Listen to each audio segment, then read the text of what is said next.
Muito bem, voltamos com mais um bloco aqui do Super Notícias e, claro, mais um episódio do Resenha Cast, o seu podcast das referências de Governador Valadares. E hoje, meus amigos, eu tenho a honra de conversar com ela, que é nutricionista clínica e comportamental Maria Emília, uma marca na nutrição de Governador Valadares. Maria Emília, primeiramente, seja muito bem-vinda. É uma honra ter você aqui. Obrigado por ter aceitado o convite. Boa tarde. Boa tarde, obrigado a vocês pelo convite. A nutrição que te escolheu ou foi a Maria Emília que escolheu a nutrição? Eu acho que é a nutrição que me escolheu, porque eu tive uma história na fase adolescente e tudo mais, eu estive na obesidade. Sim. E aí eu era fissurada por esse mundo, assim. Eu queria aprender e fiz dieta, fiz um monte de coisa. Mas aí, nesse estudar, eu fui apaixonando. Então, assim, quando eu tinha mais ou menos uns 12, 13 anos de idade, eu já pensei... É isso que eu quero. E justamente sobre essa questão de que você viveu uma fase da sua vida na questão da obesidade. Sim. Nós sabemos que é algo que tem sido muito debatido nos tempos atuais. A nutrição, e pelo que você estudava na época, te ajudou a vencer a questão da obesidade? Um pouco, assim. Porque, na verdade, naquela época, a gente está falando, sei lá, de 15, 16 anos atrás, a nutrição ainda não era como é hoje, que a gente entende questão de variedade, a importância de quantidade e tudo mais. Antes era mais assim, eu lembro de eu ter ido no nutricionista e ela me passou o café da manhã, um chá sem açúcar, 4 biscoitinhos creme cracker, sabe? Então, assim, a gente não tinha muito essa questão de variedade, de composição dos alimentos, era mais o diminuir caloria. Claro. Né? Então, assim... isso não foi legal na época. Acabou que essa restrição me gerava mais compulsão, né? A sensação é como se fosse uma prisão, né? Claro. Aquilo ali pra mim. Então, e como era uma fome mais pro lado emocional, então não era muito o caminho mais certo, a restrição. Então, por isso que eu buscava, gente, como assim? Eu não vou conseguir e tal. Pouco antes de entrar na faculdade, eu comecei a emagrecer. Sim. No último ano da escola. No ano seguinte, eu já estava na faculdade e terminei de emagrecer já dentro da faculdade. Sobre o seu trabalho como nutricionista clínica comportamental e até pegando um gancho nisso que você falou, que há 15, 16 anos, a nutrição não tinha o corpo que possui hoje em dia. Sim. E isso motivado por centenas de milhares de motivos. Sobre o seu trabalho como nutricionista, e quando eu penso na função de uma nutricionista clínica e comportamental, me vem na cabeça que a alimentação está totalmente ligada à questão de comportamentos das pessoas. Sim. Queria que você explicasse um pouquinho mais esse nicho da nutrição, se é que podemos falar dessa forma, a nutrição clínica e comportamental.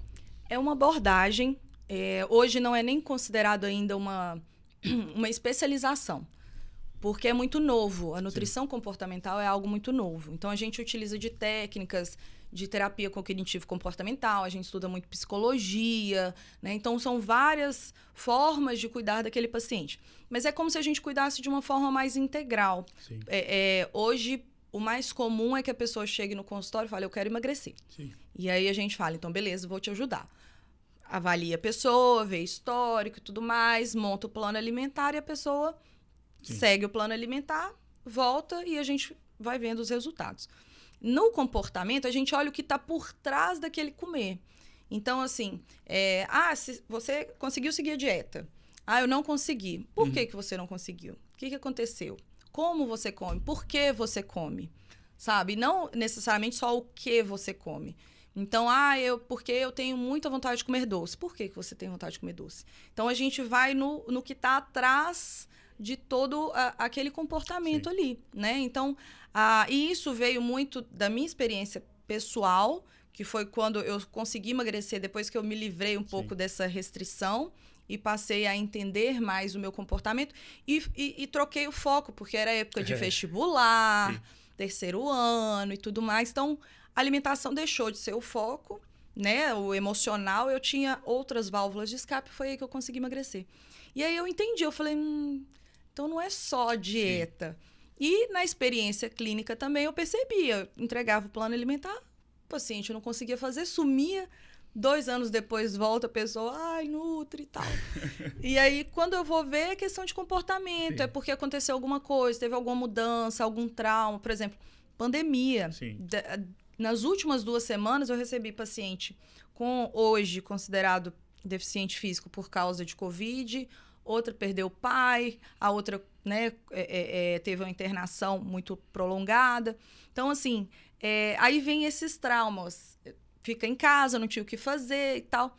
Então, isso aí, a gente fazer com que a pessoa aprenda a lidar com esses traumas, com essas vivências, é muito mais eficiente do que só entregar a dieta. Exatamente. Então, foi o que eu enxerguei. Falei, não, é isso que eu preciso fazer, então.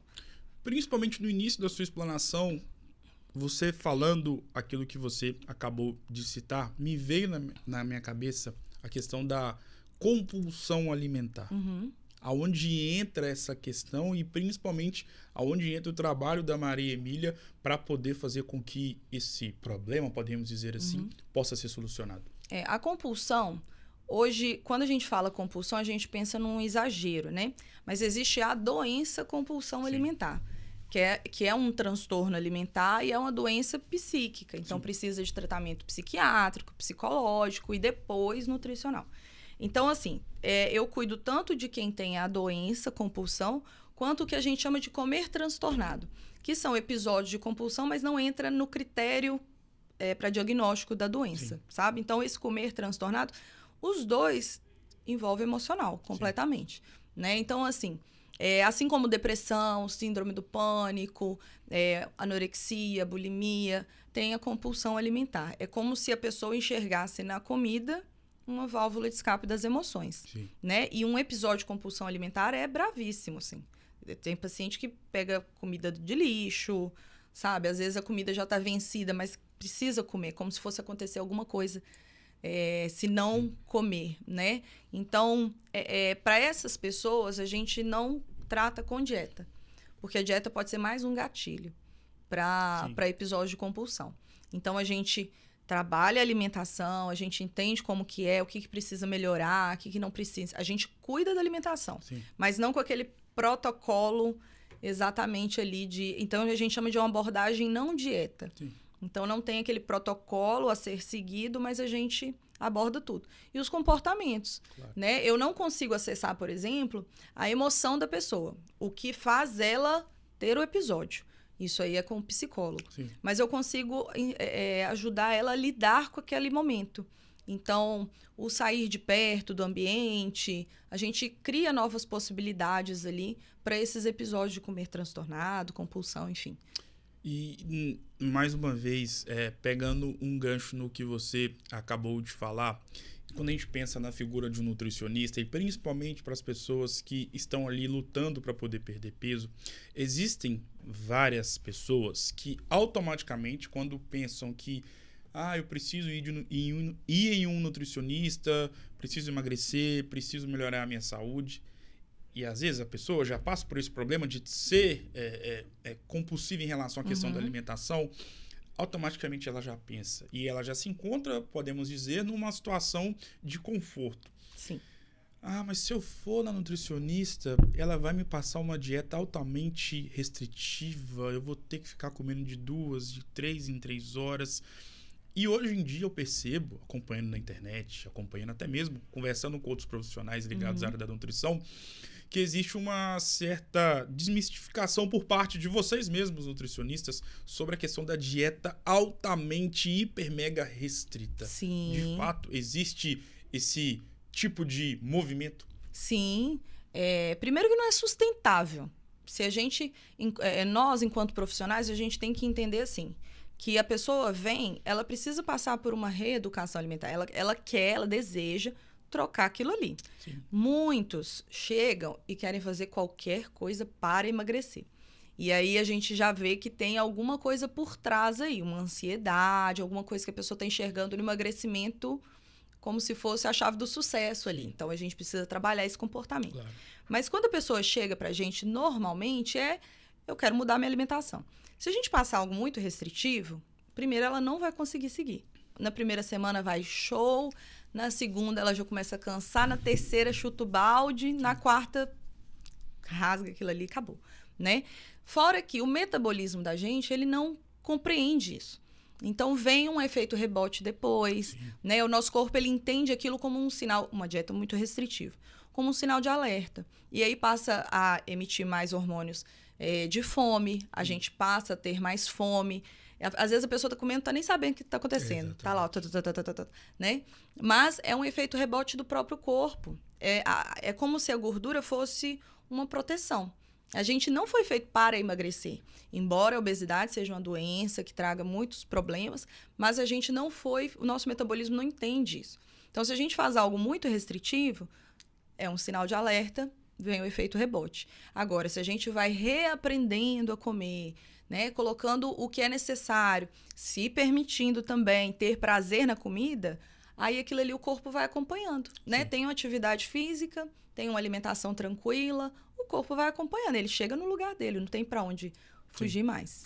Sobre o seu trabalho como nutricionista relacionado à questão da mente e nutrição, porque, e isso você acompanha claramente, para quem gosta de acompanhar, né, os atletas de fisiculturismo, né, de alto rendimento, o quanto que a questão da mente está ligada à questão dos treinos, mas principalmente da alimentação.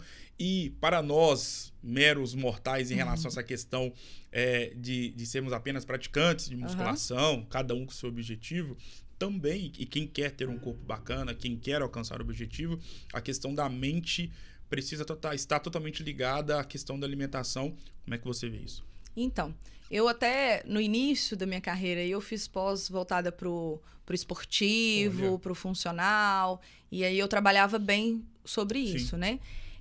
Quem deseja um corpo mais atlético, mais musculoso e tudo mais, precisa ter em mente que aquilo não pode se tornar uma obsessão, né? Porque senão se torna um transtorno alimentar. É muito comum transtorno alimentar em fisiculturismo. Sim. Né? Porque aquilo vira uma obsessão muito grande e gera sofrimento. Então, a partir do momento que aquilo ali é prazer, não, eu quero ser assim, eu desejo, eu gosto de um corpo assim. Não tem nada de errado nisso, né? Desde que a pessoa compreenda o que ela está fazendo e que aquilo ali não seja um sofrimento, né? Agora, eu preciso ser assim para ser aceito. Eu preciso ser assim porque a minha vida inteira me falaram que eu estava acima do peso, que eu era feio, sabe? Então, se aquilo ali vem de um sofrimento, aí a gente precisa ligar o alerta. Mas a obsessão, esse sofrimento precisa ser observado nesse público que deseja um corpo mais atlético. Algo que eu percebo acompanhando vários conteúdos voltados para a questão do fisiculturismo ou até mesmo da questão do trabalho de vocês nutricionistas, principalmente na internet, com o advento dos podcasts, com o advento da ascensão de vários profissionais da nutrição, coaches, enfim. E quero te perguntar sobre isso. Hoje em dia, setembro de 2023, Brasil, existe, de fato, uma romantização da obesidade ou isso é muito forte ser falado? Isso uma vez eu participei até de uma entrevista e me fizeram essa pergunta e a pessoa falou, não, mas eu acho que existe. Tinha um outro convidado que falava assim, eu acho que existe. Não existe. A questão é mais um preconceito. A gente enxergar a romantização da obesidade é uma gordofobia, de fato, assim. Sim. É a gente virar e falar assim, não, as pessoas em obesidade são erradas. Por que você está falando que elas são pessoas certas? Elas são erradas, sabe? E elas não são erradas. Muitas vezes, e assim, a maioria das vezes, aquele engordar ali vem de vários problemas na vida daquela pessoa, vários traumas, vivências, hábito da família que nunca, né? Às vezes a família sempre teve hábitos ruins, às vezes sempre cobraram o corpo daquela pessoa e ela tinha episódio de compulsão. Então, a pessoa que está ali em obesidade, ela não está porque ela quer. E ela sabe que ela está naquele lugar. Ninguém precisa ficar cutucando. Claro. O que a gente, principalmente a área de comportamento, a gente defende muito isso, é que elas são pessoas, ainda assim, né? Então, assim, esse público de internet, Thaís Carla, Preta Gil, né? Esse público que está mais relacionado a isso, elas recebem muitas críticas. Nossa, mas você tinha que emagrecer. Nossa, não sei o quê, né? Primeiro que não é da nossa conta o corpo do outro. Claro. E segundo, que a pessoa sabe onde ela está e o que ela precisa. Mas não é do dia para a noite, não é um milagre. Então, às vezes, ela já está fazendo o que deve ser feito, mas precisa de paciência. E aí a gente fica cobrando ao máximo. Mas se você for olhar, por exemplo, você devia praticar uma atividade física. Nem sempre tem roupa de atividade física adequada para pessoas muito obesas, né? E elas precisam ser inseridas. A pessoa vai pegar um ônibus, ela tem que entrar pela porta do meio porque não passa na catraca. Num avião, tem que comprar duas cadeiras porque ela não cabe em uma. Então, assim, é muito injusto a gente não considerar que essas pessoas existem. E são pessoas. Então, não que a obesidade seja algo que a pessoa precisa se conformar e, eu vou ficar assim mesmo para sempre. Porque realmente é uma doença muito preocupante. Mas ela precisa viver. Enquanto ela não chega no emagrecimento, ela precisa ser inserida na sociedade de forma justa. Então, não é romantizar a obesidade, mas entender que aquela pessoa existe. E ela tem seus direitos, assim como qualquer outra pessoa. É mais fácil emagrecer ou ganhar massa muscular? É mais fácil emagrecer. Ganhar massa muscular é uma luta, porque precisa ter um aumento de calorias, precisa ser muito bem planejada a distribuição de proteína, carboidrato, precisa ter atividade física ali certinha, bem executada, porque também não é falar assim, eu vou na academia todo dia. Vai lá, passeia, faz exercício errado, escolhe, isso aqui eu não vou fazer na ficha não, né? Então tem que ser bem executado, tem que ter o profissional ali do lado falando, é assim que pega, né? O movimento tal. Então, para ganhar massa muscular é muito mais minucioso. O emagrecimento, não. A gente trabalha com menos calorias, né, do que o que a pessoa precisa, mas, assim, é mais tranquilo. Outras atividades físicas são bem-vindas também. A musculação tem que estar inserida ali em quem quer ganhar massa muscular. Então, tem suas peculiaridades ali para ser mais difícil. Nutricionista na vida de pessoas com mais idade. Por que eu entro nessa temática? Porque hoje em dia, e aí vamos pegar a cidade de Governador Valadares, por exemplo, né? E assim, deixando muito claro que todos nós vivemos em bolhas, né? Sim. Na bolha da qual estou inserido, eu vejo que pessoas muito mais novas do que idosos, obviamente, frequentam, procuram nutricionistas, seja para emagrecer ou seja para poder ganhar massa muscular. E na minha bolha, talvez até, olha que interessante, tá dentro da minha casa a minha mãe, que já tem 65 anos, que tem ali a prescrição de uma dieta passada por uma nutricionista. Legal. E eu vejo, analisando na minha bolha, que pessoas com mais idade dentro de consultórios para poder estarem ali trabalhando em conjunto com um nutricionista ou uma nutricionista é raro. Não sei se na sua bolha é assim, não sei se na bolha do seu marido, de alguma amiga sua, enfim. Aonde eu quero chegar? As pessoas com mais idade, elas precisam, diferentemente em relação à questão de pessoas mais novas, ter uma atenção ainda mais fundamental voltada para o trabalho de vocês, nutricionistas? Sim. E é engraçado que são os pacientes mais difíceis de lidar. Por quê? Porque eles já têm uma vida ali. É aquela sensação de tipo, mas eu cheguei onde eu tô pra você ficar me tirando as coisas, sabe? Vivo, tô bem. Vivo, eu só quero perder uns quilinhos, só preciso corrigir minha diabetes, minha pressão alta. Então, assim, são pacientes mais difíceis porque não é tão aberto a mudanças, né? Então, tem que saber abordar o paciente mais velho, porque tem que ser com cuidado, de acordo com o que a pessoa está acostumada. Às vezes, é uma pessoa que veio da roça, da zona rural, e aí está acostumada, né? Tudo plantado, é mandioca, é milho e fruta, né? O pessoal coloca a caixa de manga no meio da perna, assim, vai, ó, manga. Então, a pessoa está acostumada com isso. Então, a gente tem que pegar essa cultura, né? O que a pessoa traz de bagagem e ajustar. Trabalhar com restrição em pacientes mais velhos só se houver necessidade mesmo. Por exemplo, pacientes renais, que precisa ter uma restrição maior, né? Diabéticos descompensados, que precisam de uma restrição maior.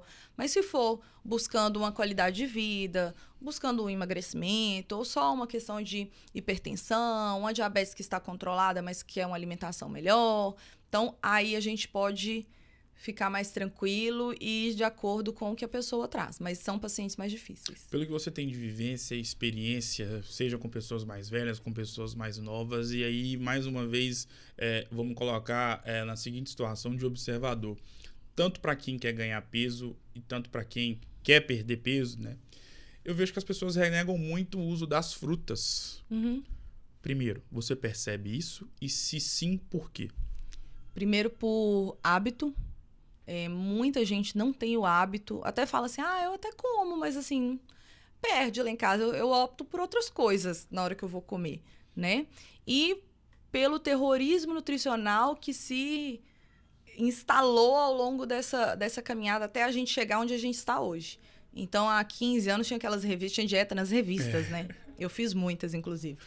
E aí, eu tenho as revistas anotadinhas. Revelações! Tem várias. Às vezes eu mostro pro paciente e fica lá no consultório. E aí, as frutas, às vezes, são... Por exemplo, existe hoje dieta low carb, cetogênica, etc. E aí tem as frutas com menos carboidrato, menos índice glicêmico, né? E aí, esse terrorismo nutricional chega em quem não precisa disso. E aí, as pessoas acabam banalizando aquele uso. E fruta, imagina. Nossa. Sensacional, assim. Questão de qualidade nutricional, né? Até calorias. São calorias que não fazem diferença, assim. É lógico que, igual eu falei, o pessoal coloca manga no meio da perna e vai chupar, né? Laranja também tem muito esse hábito. Banana, eu vejo então. Banana, né? Consome muito. Que é até mais fácil, você for sim, pra pensar. O exagero, realmente, a gente precisa ter cautela. Mas o uso das frutas, gente... Tanto que nos meus planos alimentares, a não ser pacientes com estratégias específicas, problemas de saúde específicos, eu nem falo qual fruta, assim. Eu coloco lá a quantidade de porção ali e fruta. A pessoa escolhe o que ela tem o hábito, que é mais fácil comprar. Então... Suplemento. E me recordo que... se a gente parar para pensar, e você formou na faculdade justamente na época, e você que é profissional da área, pode falar melhor do que eu, e aí eu como um praticante que adentrou nesse universo das academias lá no dia 16 de janeiro de 2013, mas já acompanhava bastante e já era uma vontade minha. Tem até uma cena na minha cabeça de um grande amigo meu melhor amigo, inclusive, que já estava treinando, mas assim, nos primeiros meses, 2, 3, e aí a mãe dele comprou não sei quantos suplementos. E naquela época, eu e ele com 16 anos, a gente pensava, né? Não, tá no caminho certo. Tem que comprar suplemento, tem que comprar whey, tem que comprar creatina, tem que comprar malto, tem que comprar, enfim. Só que o tempo vai passando, você vai adquirindo, querendo ou não, mais experiência, mais conhecimento. Hoje em dia, o YouTube é uma gama de conhecimento. Sim. E muitas pessoas já sabem que o suplemento, ele não é o caminho. Ele faz parte do caminho. E aí vem vocês, nutricionistas, com a questão da alimentação. Onde eu quero chegar? É muito comum você ver um menino mais novo, que é um menino de 10 anos que eu estava inserido nessa situação também. Vou começar a treinar. Já vai... E em Valadares, hoje em dia, existem várias lojas de suplementos. Já vai numa loja para poder comprar whey, para comprar creatina, para comprar isso, para comprar aquilo. E aí você pergunta, você foi no supermercado, você comprou ovos, banana, pão, maçã, uva, arroz? Não, mas eu tô tomando suplemento, tô tomando whey. Como é que você vê essa questão lindo, né? desse amor que as pessoas têm pelo suplemento, mas elas acabam esquecendo da alimentação? Quando eu formei, era ainda aquela coisa de whey tem que tomar imediatamente pós-treino. Então, você chegava na academia em cima do negócio de água lá, tinha um monte de coisa, aí a pessoa saía com a coqueteleira sacudindo, assim. Isso, imagina, eu formei tem 10 anos, então isso é muito recente. Sim, claro. Mas os estudos, os pesquisadores foram aprofundando muito nos estudos e mostrando o que realmente tem um embasamento científico interessante e o que ainda é meio raso, né? Tem alguns estudos com alguns suplementos que mostram, né, resultados favoráveis, mas ainda falta um embasamento bom, assim, de virar e falar assim, olha, isso aqui é muito bom. Eu prescrevo suplementação, mas principalmente para pacientes praticantes de atividade física mesmo, com frequência, direitinho, e que precisam daquilo, porque isso, é suplementar o que talvez com alimentação a gente não consiga 100%. Mas, por exemplo, um polivitamínico, fruta, verdura, legume, né? É só a gente comer. Sim. Não precisa. Uma pessoa saudável não precisa desse tipo de... Agora, fiz bariátrica, né? Tenho pouca absorção por algum motivo. Aí o polivitamínico é interessante. Pessoas que têm seletividade alimentar, aí pode ser interessante, porque realmente não coloca na alimentação. Então, tem alguns suplementos que são zero necessários. É um gasto de dinheiro que, se a gente for no hortifruti, muito melhor. Agora, o whey é super comprovado de que realmente é interessante. Eu uso muito em pacientes... porque proteína, pacientes que consomem, né, proteína animal, carne, leite e ovo. Sim. E nem sempre é prático. Sim. E às vezes enjoa. Por exemplo, o ovo mesmo, tem paciente que chega uma hora e fala, eu não quero não. Enjoei, frango, enfim. Então não é prático, às vezes trabalho o dia inteiro, estudo à noite, não sei o quê. Aí o whey é super legal, Sim. porque é prático, é fácil, é rápido, é uma quantidade de proteína muito boa, né? Tem uma absorção muito boa. Então, a gente usa o whey para esses pacientes, né? Ou talvez pacientes que já chegam no nível de ganho de massa muscular e aí consumir a quantidade de proteína dentro da alimentação às vezes não é possível. Aí a gente entra com suplementação também. Creatina é muito legal. Creatina tem estudos assim até para idosos, para não ter a perda de massa muscular, aumentar a força e tal. Uso muito em praticantes de atividade física.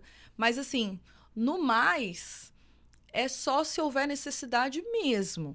Então, uma malto, né, betalanina, hipercalórico. Aí são pacientes específicos, né, com atividade. Por exemplo, eu tenho paciente que corre e treina na academia. Eu preciso de algum suplemento a mais, aí a gente usa outros. Mas, assim, o basicão, para quem está começando ali, primeiro arruma alimentação. Sim. Se houver necessidade, suplementa. O que é ser nutricionista para você? Ser nutricionista? Nossa, que pergunta. Ninguém me fez essa pergunta Olha. nunca. Interessante. Eu me enxergo mudando vidas, assim. Mas, principalmente no meu nicho, em relação ao comportamento.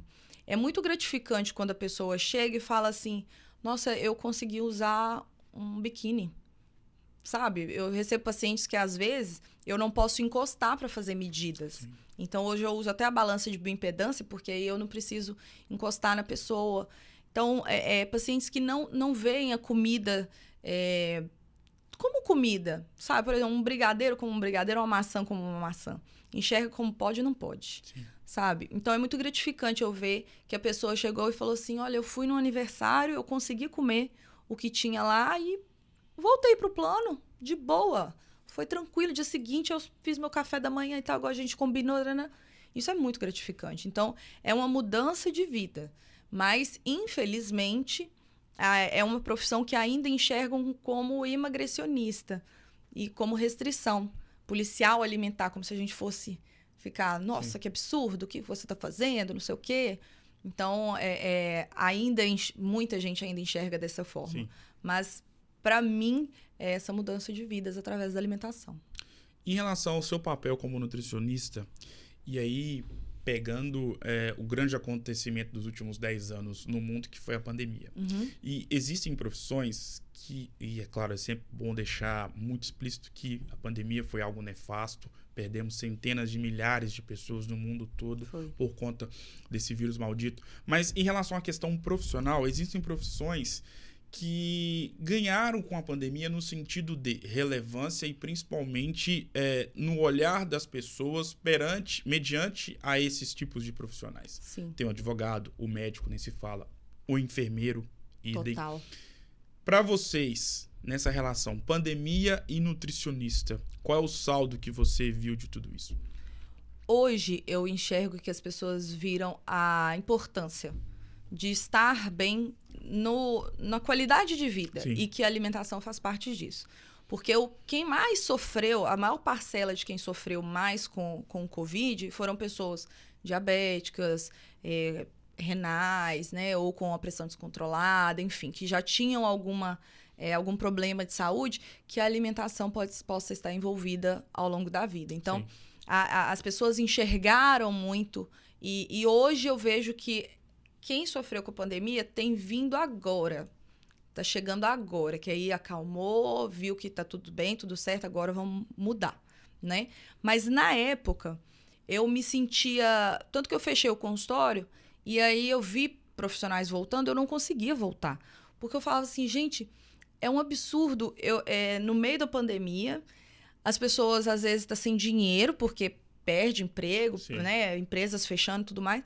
E eu querendo emagrecer alguém, isso não deve ser a prioridade da pessoa. Primeiro é a sobrevivência, é o estar bem, né?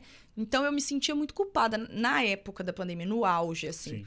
Depois que as coisas foram voltando ao normal, e aí eu lidava, assim, a pessoa chegava, Maria Emília, não tá legal lá em casa, financeira, não. Eu ia de acordo com o que a pessoa tinha, claro.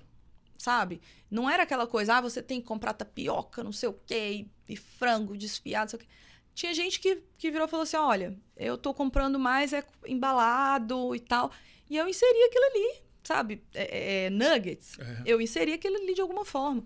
Mas aí a gente compensava com fruta e tal. Então, eu tive que me envolver com a situação de cada um. Eu tive paciente que ela ia semanal, ela perdeu o pai, depois perdeu o marido logo em seguida.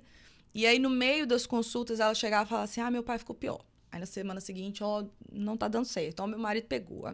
Então, assim, e aí, emocionalmente, a gente mais conversava do que fazia a alimentação. Sim. E aí, tinha dia que a pessoa não conseguia nem comer, de nervoso, de ansiedade. Então, naquela época, foi muito difícil. Eu me sentia muito culpada em pensar em emagrecimento, ganho de massa, ali. Agora, não. Agora, as pessoas já entenderam mais por qualidade de vida. Né? A atividade física mesmo, meu marido é personal trainer. Nossa, na época da academia ele trabalhou muito na casa das pessoas, sim. Sempre, né? Máscara e tal. Mas assim, quando aliviou e abriram as academias, nossa, veio muita gente, Vocês ficaram ricos, vamos falar a verdade. Meu sonho, né, Luiz Gustavo? Meu sonho. Mas assim, a gente percebeu que a academia, naquela época, bombou muito mais, sim. Né? Vieram mais pessoas, ficava mais cheia e tal, porque todo mundo entendeu, falou, poxa, a atividade física é fundamental. Então, a gente teve, realmente, as nossas profissões, assim, teve uma notoriedade.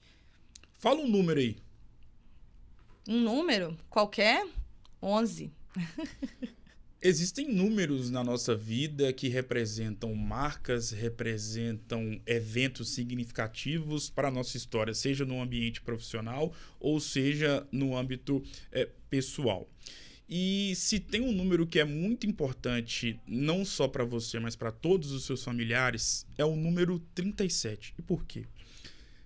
37 anos de casamento de um casal que é responsável pela a sua vinda para a Terra. E eu queria saber o quanto que o Delvandro e a Maria Aparecida significam para a formação da Maria Emília. Tudo. Sempre me apoiaram em absolutamente tudo. Né? Desde eu falar que quero nutrição e vamos sim. E aí formei, vamos montar o consultório, vou te ajudar. Né? Não tá dando certo aqui, vamos trocar. Então, eles sempre embarcaram nas minhas ideias aí ao longo dessa profissão. Sempre entenderam essa questão de, eu vou fazer esportiva pelo meu marido e tudo Sim. mais. Não, agora eu entendi que não é meu nicho. Eu gosto de comportamento. Vamos me especializar em comportamento, sempre me ajudando, financeiramente, principalmente.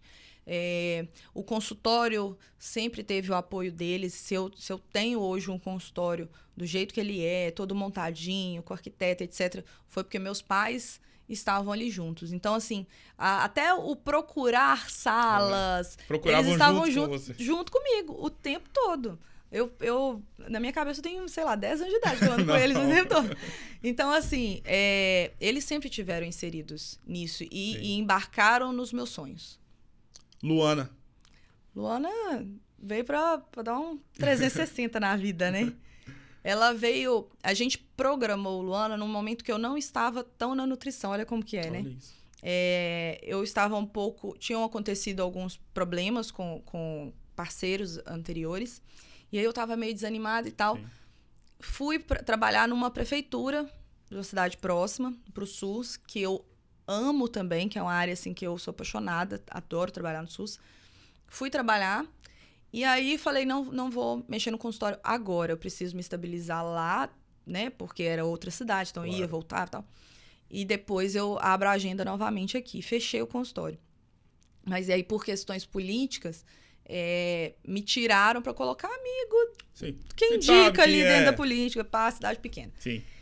E aí eu falei, agora eu não tenho nada. Eu não tinha um consultório, não tinha... Eu falei pro meu marido, eu falei assim, talvez seja a hora de eu engravidar. Porque a gente adiava essa questão pela quantidade de trabalho. Sim. Né? Então, não, mas aí vai ter que mexer com a agenda. Né? Aí quando eu não vi nada, eu falei, acho que tá na hora. Sim. E aí, de fato, eu tentei abrir minha agenda ali no início, mas eu passei muito mal no início da gestação e tal, e é tudo muito novo. Claro. Eu também era mais nova. Aí eu fiquei 1 ano sem atender. Não trabalhei, fiquei por conta da gestação. Depois, quando ela completou 5 meses, aí eu voltei com tudo. Aí os meus pais entram nessa. Vovó Cida já apareceu. Cida vai, acolhe, né? Fica com ela pra mim. Depois ela entrou na escola, já melhorou, facilitou. Mas aí veio esse 360. Minha agenda é de acordo com Luana. Então, eu não atendo o dia inteiro. É sempre ou de manhã ou de tarde, porque eu sempre tô por conta dela, né? Igual para vir aqui, eu deixei ela no inglês. Que honra. Né? Então, assim, tudo meu hoje, mesmo consultório, gira pela Luana. E os pacientes entendem. Às vezes ela passou mal, então não foi na escola, preciso cuidar. Gente, desmarquei. Luana. Não, pela Lulu... Você já fala Luana, a pessoa já sabe. Eles amam, porque eu publico sempre... Lulu eu deixo. Lulu pode... Tranquilo, cuida dela aí pra nós. Então, é muito legal, porque os próprios pacientes se envolveram nisso, assim. Júnior Matoso. Júnior tá comigo desde o início da faculdade. Né? A gente tá juntos tem 12 anos já. Então, a formatura, ele já estava presente, ele também foi parte aí dos sonhos aí. Como a gente tem uma profissão que se conecta, então a gente sempre troca muito. Sim. Né? Tanto paciente meu que vai para ele, aluno dele que vai para mim. Exatamente. Pacientes que estão na academia, que ele trabalha, e aí tem aquela... o paciente já chega, já cumprimenta ele, passa, marido, marido.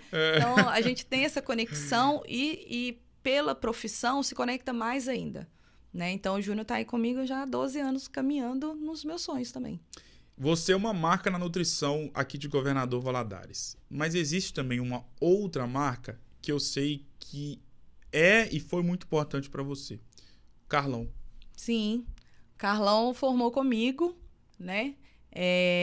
Carlão começou comigo, acho que já quase no meio da faculdade, porque como ele já vinha de outro curso, né? Tiveram algumas matérias que ele não precisou. Mas o Carlão é uma referência. Ele já estava no esporte, né? Ele já era personal trainer. Então, nas aulas mesmo, eu perguntava muito. A gente trocava livros. Eu falava, Carlão, me explica tal coisa. Ele, nossa, eu tenho um livro muito bom. Aí ele me emprestava o livro e tal. Sentava na hora do intervalo, me explicava, a gente conversava. Às vezes eu escutava alguma coisa na academia que para mim era absurdo. Eu chegava e falava assim, Carlão, por que fulano falou isso? Né? Me explica. Então, sempre com a generosidade muito grande. A gente tem nichos muito diferentes, né? Que se conectam, porque o nutricionista esportivo, ele é um nutricionista clínico, claro, né? A parte do esportivo mesmo é direcionada ao esportista. Mas quem tá lá para emagrecer ou tentar ganhar uma massa, tal, aquela coisa de dia a dia, e não pelo esporte, performance, etc., é uma nutrição clínica, né? Mas são nichos diferentes, mas mesmo assim, sempre que existe uma dúvida, alguma coisa, a gente ainda troca, né? É muito legal. Eu vejo o Carlão sempre em rua, e ele conhece meu marido também, sim, então é legal. Você falou isso, tua palavra livro. E sim, a nossa vida é um livro, né? De páginas positivas e de páginas negativas. E se a gente parar pra pensar, as nossas semanas são livros, porque... Às vezes a segunda vai ser maravilhosa, vai estar ali contando uma história positiva da sua vida, de realizações. Na terça, talvez não vai ser igual a segunda. A quarta, idem, mas aí na quinta muda tudo de novo. Sim. Chega o final de semana e é tudo positivo, mas a segunda começa daquele jeito. Feito esse preâmbulo, qual foi o momento mais difícil da sua vida e o que você fez para passar por cima dessa adversidade? Foi nessa época, antes de engravidar, assim, né? Eu tive algumas decepções de parcerias. Sim. E por ser muito nova e eu sou muito alienada, muito alheia a questões, por exemplo, financeiras, gestão de clínica e tal. E aí eu abri um ambiente muito grande com outros profissionais e tal, mas eu não sabia a gestão, sabe? E aí quando eu parei para mim, né, entender o que estava acontecendo, eu falei, nossa, eu sou muito inocente nessas coisas, muito besta. E aí isso foi muito difícil para mim, porque eu vi que muita coisa ali era culpa minha, foi porque eu não prestei atenção. Então me deu essa desanimada muito grande. E aí esse ir trabalhar e estar super empolgada, super feliz para trabalhar em outro lugar e de repente levar uma bomba por telefone, você tá dispensada e tal. Então foi uma bomba muito grande para mim, e nesse período eu eu tive um início de depressão ali, ainda mais no início da gestação, que muda hormônio e tal. Então, eu enxergo essa fase muito difícil. Lá atrás, no ano que eu formei, 2013, eu desenvolvi síndrome do pânico. Eu perdi meu avô, eu ia fazer uma cirurgia, eu não pude fazer. E aí tava a formatura chegando, TCC e tal. Foi muita coisa para uma ansiosa. E aí eu desenvolvi síndrome do pânico. Mas eu não vejo esse período tão difícil quanto esse em 2018, que foi essa época aí que eu decidi engravidar. Eu falei, não, vou dar um rumo melhor na minha vida aí, com a Luana. Mas a fase do pânico também foi difícil. Mas eu tive muito apoio da faculdade, assim. As professoras me acolheram muito. Sim. Eu fazia os trabalhos de casa, na fase pior, até eu ser medicada e os medicamentos funcionarem. Claro. Aí eu lembro, esses dias eu até vi na internet lá, aquelas lembranças, uma fotinha.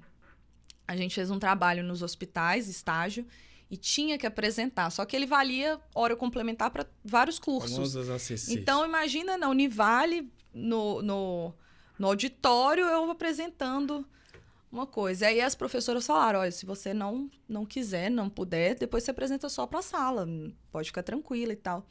Eu falei, eu vou sim. E ali foi onde eu virei a chave, sabe? Que aí eu fui, apresentei e todo mundo ficou assim, nossa, que benção, a Maria Emília conseguiu e tal.